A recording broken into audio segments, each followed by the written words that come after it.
Kainan na. Good evening, Whitey World. Ready na ang aming ulam. Niluto ng aming tatay. Ayan. Thank you so much sa aming napakabait na tatay. Siya ang nagluto ng ulam namin ngayon, guys. Ayan, this is it. Tara, kain tayo, guys. Ayan, oh. Napakasarap ang inihaw na hita ng manok. Ayan.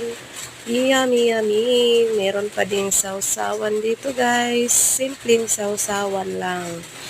Yummy, yummy. Ang kainan ng mga Junakens namin. Ayan. Thank you for watching. Bye-bye.